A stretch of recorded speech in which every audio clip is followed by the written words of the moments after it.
รัฐบาลរាជធានីភ្នំពេញរៀបចំរថយន្តក្រុង597គ្រឿងសម្រាប់ដឹកពលរដ្ឋដោយមិនបង់ប្រាក់ក្នុងឱកាសបុណ្យចូលឆ្នាំថ្មី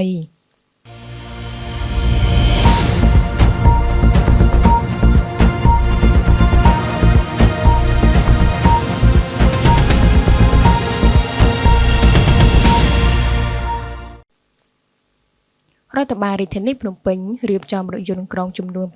597គ្រឿងសម្រាប់ដឹកប្រជាពលរដ្ឋដោយមិនបង់ប្រាក់រយៈពេល6ថ្ងៃក្នុងការធ្វើដំណើរទៅលេងស្រុកកំណើតនិងកម្សាន្តសង្ក្រាន្តឆ្នាំថ្មី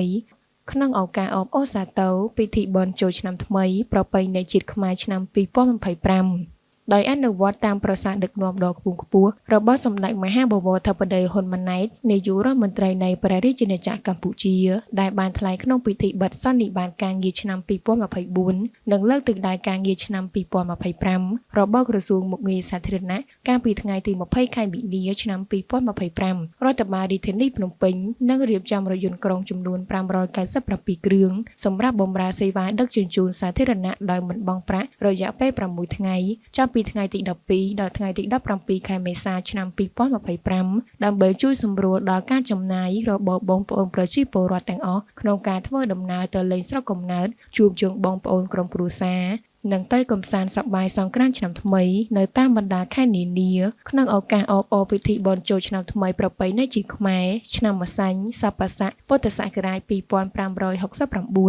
សេចក្តីជូនដំណឹងរបស់រដ្ឋបាលរាជធានីភ្នំពេញដែលបានកំណត់ការផ្តល់សេវាដឹកជញ្ជូនប្រជាពលរដ្ឋក្នុងភូមិសាស្ត្ររាជធានីភ្នំពេញគឺប្រើប្រាស់រថយន្តក្រុងចំនួន100គ្រឿងសម្រាប់បម្រើដល់ប្រតិបត្តិការដំរាយខ្សែរត់ជាប្រក្រតីក្នុងរាជធានីភ្នំពេញសេវាដឹកជញ្ជូនប្រជាពលរដ្ឋដែលនឹងធ្វើដំណើរពីរាជធានីភ្នំពេញទៅតាមបណ្ដាខេត្តនិងពីបណ្ដាខេត្តត្រឡប់មករាជធានីភ្នំពេញវិញគឺប្រើប្រាស់រថយន្តក្រុងចំនួន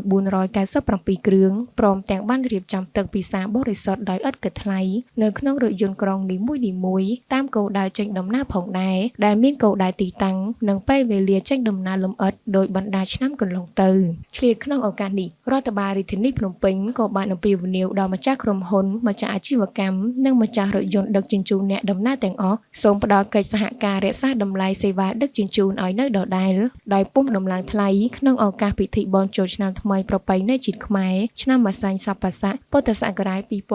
2569ខាងមុខនេះដើម្បីរួមចំណែកជាមួយរដ្ឋាភិបាលនិងរដ្ឋបាលរាជធានីភ្នំពេញក្នុងការជួយសម្រួលដល់ការចំណាយនិងជីវភាពរស់នៅរបស់បងប្អូនប្រជាពលរដ្ឋ